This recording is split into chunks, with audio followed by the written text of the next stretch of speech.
Hello everybody, channel subscribe करना है। Subscribe का नीचे लिखा हुआ है, उसको क्लिक करना है और कमेंट ज़रूर करने हैं जब आप वीडियो देखें। अब मैं आपके सामने इस वाली वीडियो में प्रस्तुत करूँगी काउंसलिंग की थ्योरी। काउंसलिंग की थ्योरी में भी सिगमुंड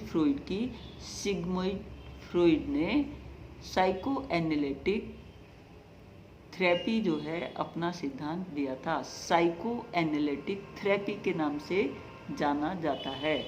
इस थ्योरी को जब आप याद करें तो याद करने का सबसे आसान तरीका है, जब आप लोगों ने पर्सनैलिटी की थ्योरी पहले पढ़ी होंगी तो जो पर्सनैलिटी की थ्योरी है सिगमुंड फ्रॉइड की, यहाँ वही बातें हैं। और यहाँ वहाँ जो थी जनरल पर्सनैलिटी के संदर्भ में, यहाँ इसमें जो है जो पर्सनैलिटी में डिस्टर्बेंस आ जाती है उन डिस्टर्बेंस का एनालिसिस करके पर्सनैलिटी को काउंसिल करनी है, उसकी क्या है काउंसलिंग करनी है बंदे की।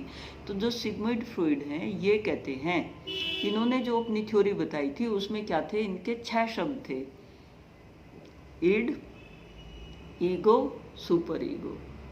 इसके बाद क्या थे 3 शब्द और, कॉन्शियस, सबकॉन्शियस और अनकॉन्शियस। ये क्या होती हैं, ब्रेन की अवस्थाएं होती हैं। जो ब्रेन की अवस्थाएं होती हैं उन अवस्थाओं को इन्होंने काफ़ी क्या है एम्फेसाइज किया है। और जो इनकी psycho analytic theory for counselling है वो इन कॉन्शियस, अनकॉन्शियस और सबकॉन्शियस, इन 3 अवस्थाओं को ही ज़्यादा ध्यान में रख के एक्सप्लेन की गई है। तो 6 शब्द आप याद रखेंगे, ईड, ईगो, सुपर ईगो और कॉन्शियस, सबकॉन्शियस और अनकॉन्शियस। इन्होंने क्या था ये कहा कि जो मनुष्य होता है जब वो छोटे बचपन में होता है तो क्या होता है, उसके साथ जो नेगेटिव घटनाएं घटित होती हैं वो उसके सबकॉन्शियस से सबकॉन्शियस, सबकॉन्शियस से अनकॉन्शियस ब्रेन में चली जाती हैं। कैसे, जैसे सपोज करो मैं अभी वीडियो प्रस्तुत कर रही हूँ तो ये क्या है, मेरी चेतन अवस्था है, जागरूक अवस्था। इसके बाद जब वीडियो बंद कर दूंगी थोड़ी देर बाद क्या होगा, ये चेतन अवस्था जो फिलहाल है वो क्या होगी, सबकॉन्शियस में चली जाएगी और जैसे जैसे टाइम बीतेगा ये क्या है अनकॉन्शियस स्टेज में चली जाएगी। ठीक है, तो यानी कि चेतन, अर्धचेतन और अचेतन क्या होती हैं, ब्रेन की अवस्थाएं होती हैं। और जब ये जो है सबकॉन्शियस और अनकॉन्शियस में जाती हैं, अगर कोई मिस हैपनिंग वाली बातें हैं, अगर कोई नेगेटिव घटनाएं हैं, वो क्या है अंदर ही अंदर हमारी पर्सनैलिटी को बीच बीच में क्या है डिस्ट्रॉय, डिस्टर्ब करती रहती हैं। तो जो ये डिस्ट्रॉय और डिस्टर्ब करती हैं इस पर्सनैलिटी को कैसे जो है ठीक किया जाए, इसकी एनालिसिस कैसे की जाए, इसकी काउंसलिंग कैसे की जाए, तो यहाँ सिगमुंड फ्रॉइड ने एनालिसिस के क्या है सिंपल जो है बातें कही हैं। वैसे अगर मतलब जब इस थ्योरी को आप पढ़ोगे तो बहुत टफ सी लगेगी, लेकिन ऐसी टफ नहीं है, बिल्कुल सिंपल चीज़ें हैं।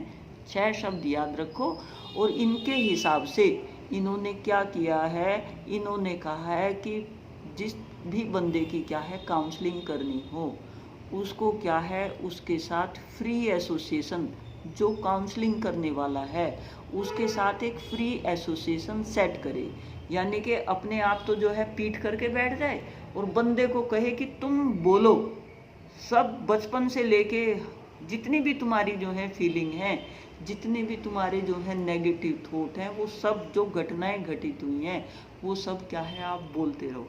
उसको फ्री एसोसिएशन इसलिए देंगे नाम क्योंकि इसमें क्या है जो काउंसलिंग करने वाला है वो फेस भी उसके सामने नहीं करता, बस पीठ पीछे क्या है उसकी बातें सुनता रहता है।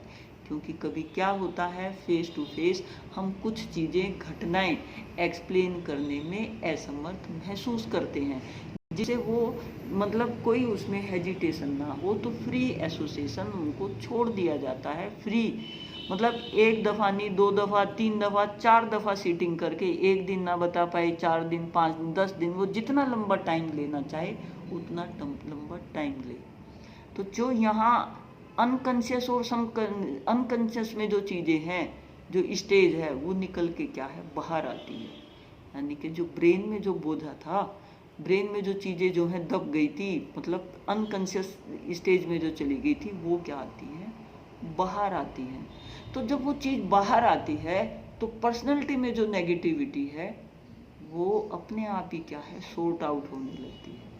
एक इनके हिसाब से कहने का मतलब ये है, ठीक है, कि फ्री एसोसिएशन से अब जब जो है वो उसके सारे वर्तान सुन लेगा, तो सारे वर्तान सुनने के बाद उसकी जो है एनालिसिस करके जो है बताएंगे कि आपकी लाइफ में जो है इस तरह की घटना घटित हुई थी जिसका प्रभाव आपकी पर्सनैलिटी पे पड़ा, और वो पर्सनैलिटी पे जो प्रभाव पड़ा उसकी वजह से आप क्या हैं, प्रॉपर एडजस्ट नहीं कर पा रहे हो। तो उसी की बातों से कंक्लूजन निकाल के उस बंदे का क्या है, थेरेपी, उसकी काउंसलिंग क्या है, की जाती है, ठीक है। और क्या इन्होंने किया, इन्होंने और किया ड्रीम इंटरप्रिटेशन। कभी कभी क्या होता है, स्वप्न आते हैं, तो इन्होंने क्या है, ये दूसरी थेरेपी है इनकी, कि उनके ड्रीम का एनालिसिस करना, जो भी ड्रीम्स हैं, जो भी स्वप्न हमको दिखते हैं, उनकी एनालिसिस करना कि वो किस तरह के दिखते हैं। ये कहते हैं सिगमंड फ्रॉइड कि हमें वही चीज़ें जो हैं स्वप्न में दिखती हैं जो हमारे सबकॉन्शियस और अनकॉन्शियस ब्रेन में चली जाती हैं, और वो जो ब्रेन में चली जाती है वो ब्रेन के अंदर जाके चीज़ हलचल करती है। अगर जैसे ये मानो कि घर में जो है मच्छर हैं, दिन में तो क्या है वो शांत हैं, रात को क्या होंगे वो एक्टिव हो जाते हैं। सेम जो ब्रेन में हमारे अनकॉन्शियस जो चीज़ें हैं वो जब हम सोते हैं, जब हम अचेतन अवस्था में होते हैं, वो चीज़ें क्या हैं, पर्सनैलिटी पे हावी होने की कोशिश करती हैं, क्योंकि उस टाइम क्या है, हमारे ऊपर, हमारे अपने आचार विचार सोच के ऊपर कंट्रोल नहीं होता। तो जो चीज़ें यहाँ हैं वो क्या है, बाहर आने की कोशिश करती हैं। तो जो हमें स्वप्न दिखते हैं, जिन इच्छाओं को, जिन फीलिंग को हमने दबा दिया है, रिप्रेस कर दिया है, सप्रेस कर दिया है, सबकॉन्शियस से और अनकॉन्शियस में भेज दिया है, वो चीज़ें बाहर आके पर्सनैलिटी को, मतलब हमारे व्यवहार को अटपटा कर देती हैं, और व्यक्ति को पता भी नहीं होता। तो उसको क्या है, मौका दिया जाता है अपनी फीलिंग, अपनी बात कहने का। तो ये क्या है, इनकी जो थेरेपी है सिगमंड फ्रॉइड की, वो द टॉकिंग थेरेपी है, बातचीत करने की। और क्या है, फ्री एसोसिएशन थेरेपी है। और क्या है, ड्रीम इंटरप्रेशन थेरेपी है। तो सिंपल 6 बातें याद रखनी है, और इनकी तीनों जो थेरेपी के नाम वो याद रखने हैं और उनको रिलेट कर देना है। एक चीज़ और कहते हैं कि इड, मनुष्य का जो इड होता है वो उसका वो मतलब एक प्लीजर अवस्था होती है। मनुष्य की जो अवस्थाएं होती हैं लाइफ की, वो ये कहते हैं कि इड एक प्लीजर अवस्था होती है जिसमें आदमी जो है खाना पीना खा के मस्त रहना चाहता है। दूसरी होती है सुपर ईगो। सुपर ईगो क्या है, इसकी जस्ट अपोजिट है, किसकी, इड की। इसमें क्या है, आइडियल वाली बातें, आचार विचार उसके व्यवहार में आ जाते हैं। और जो ईगो है वो क्या होती है, रूल रेगुलेशन, कायदे कानून, उन चीज़ों को मानकर, जो वैल्यूज़ हैं उन चीज़ों को क्या है, व्यवहार में लाकर चीज़ को जानना, समझना और उनके प्रति क्या है, व्यवहार करना। तो 3 शब्द ये हो गए, इड, ईगो, सुपर ईगो। तो इन 6 चीज़ों को मिला के आप जो है इस थेरेपी को, काउंसलिंग को क्या है, एक्सप्लेन कर दोगे। तो जब क्या है, जो वो अपने सारे वृत्तांत जो है सुनाएगा, पिछली बातें सब चीज़ सुनाएगा, तो जो काउंसलर है वो सारी बातें सुनता रहेगा, और बाद में जो है उसको उसी की बातों से एनालिसिस करके कंक्लूड कर देगा कि आपकी लाइफ में ये घटना घटित हुई थी, और अब वो घटना जो है, घटना का वृत्तांत पूरा जो है आपसे सुन लिया है, वो आपके जो थॉट हैं वो निकल गए हैं। नव यू आर ओके, ठीक है। तो you are also okay. Theory सुनो और इसको जो है अपने ब्रेन में डाइजेस्ट करो एंड बी हैप्पी।